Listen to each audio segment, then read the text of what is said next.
This one is about a specific model that's being considered for campuses. So, adapting the economy for the common good for research institutions, case studies from IGC Bremen and ISS Potsdam. I don't know how it would be pronounced.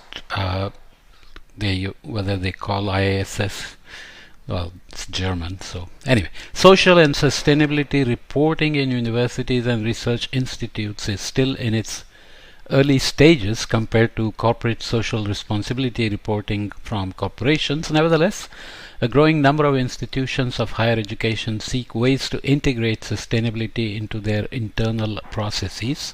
So this is not about making the campus completely sustainable, but having many sustainability initiatives and then reporting on them. The Economy for the Common Good balance sheet provides a framework to measure an organization's contribution to the common good, focusing on dignity, solidarity, sustainability, justice, and democracy. This paper presents case studies of the experiences of the International Graduate Center at City University of Applied Sciences, IGC, and the Institute for Advanced Sustainability Studies in Potsdam, with adapting the ECG framework for strategic management and as an orientation for teaching. It will discuss the challenges in the development of an ECG-based social and sustainability reporting framework, particularly regarding the adaptation of the ECG balance sheet, which has been originally designed for corporations. Furthermore, the paper will put the ECG framework in relation to other evaluation methods and outline the impact it has had on major stakeholder groups like students, faculty, staff, and the way in which organizational change has occurred and led to improved accountability and changes in sustainability performance in academic setting. We've emphasized, even in the first part of this particular section of the sustainability course, that monitoring, evaluation, and reporting are very critical, especially in terms of transparency, so that students or anybody else can call on the university if anything looks like greenwashing or is actually greenwashing, where things are claimed but are not being done in reality. So this is a particular reporting framework which obviously will enhance that transparency as well and make quantitative assessments of what is actually being achieved. So Common Good Matrix 5.0 published back in 2017. Stakeholders, so we talked about Scope 3 emissions from suppliers, so owners, equity and financial service providers, employees, customers and business partners, and social environment in which the this is from, as it was designed for businesses.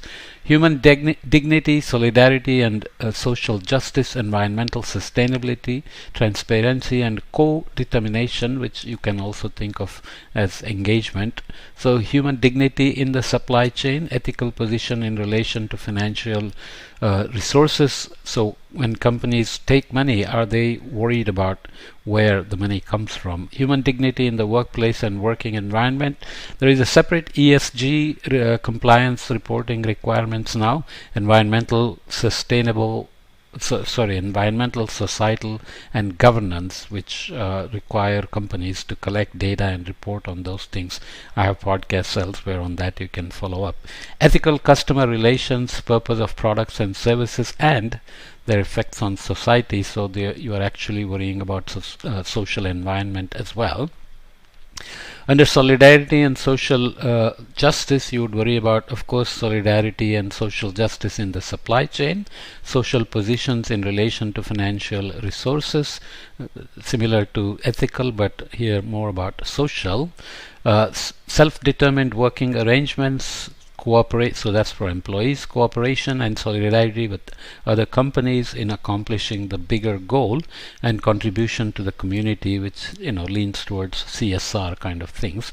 Environmental sustainability, then suppliers have to worry about environmental sustainability in the supply chain, use of funds in relation to the environment, environmentally friendly behavior of staff, impact on the environment of the use and disposal of products and services, reduction of the environmental impact. When you have here owners, equity and financial service providers, you may have shareholders which demand certain things, and the board of governors has to respond to that and so on, divesting from fossil fuel companies or having impact assessments from the, let's say, CSR part and so on and so forth. Transparency and co-determination, transparency and co-determination in the supply chain, ownership and co-determination for the owners, equity and financial service providers, co-determination and transparency within the organization, customer participation and product transparency, social co-determination and transparency so that society has some role in the functioning of the business itself. So exemplary adaptations of key terms of ECG matrix, economy for the common good. I won't go into the details here. So suppliers, owners, customers and products. So this is for IIS. So here, let's say, as a research institute, IIS does not rely systematically on suppliers for its core duty of conducting research. Thus, supply chains cannot be systematically monitored.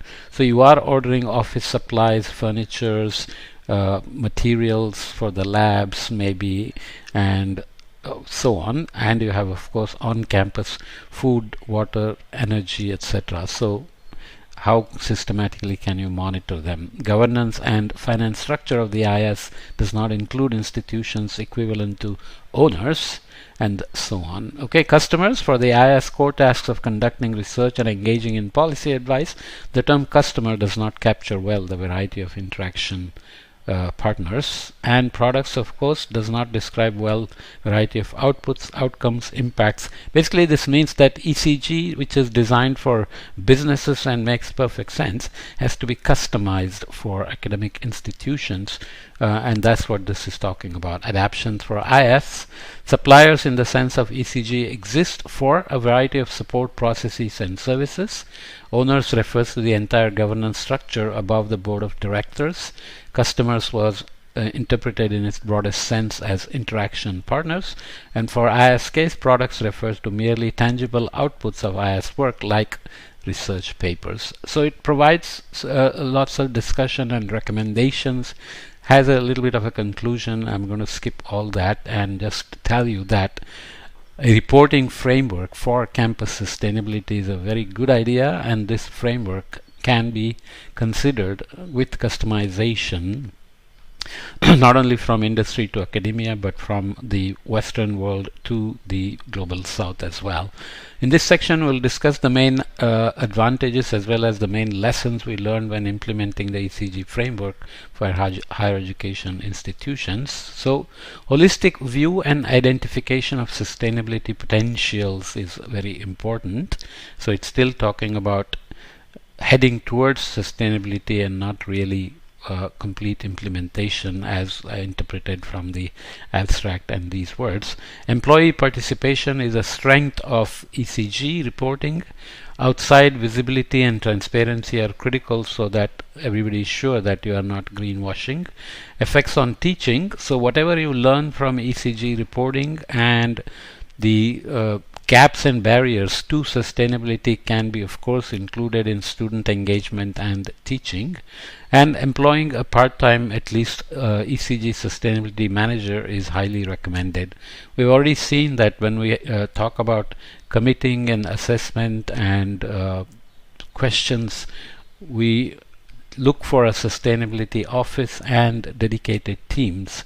Other than engaging students. So students come and go, staff may remain, faculty may remain, so they all have to be engaged. So students are engaged either as project-based learning or problem-based learning, living labs and so on. So ECG has to have a sustainability manager to ensure at least the reporting according to ECG is done correctly. This is the only explicit framework for reporting that we are considering in this. I will come back and look at healthcare waste management in a bazillion higher education and health research institutions. I'm including all chapters, as I said repeatedly. when I do it on YouTube, I just summarize the whole book with different details for different sections, and I will likely not be involved in healthcare institutions and healthcare waste management, but there may be people who are looking for those on YouTube, so I'll just provide a very basic introduction from this chapter of the book. But as usual, I'll be very brief, so you'll have to go and follow up on the details, because there are many details in the chapter that I'm going to skip. Okay, see you in the next podcast.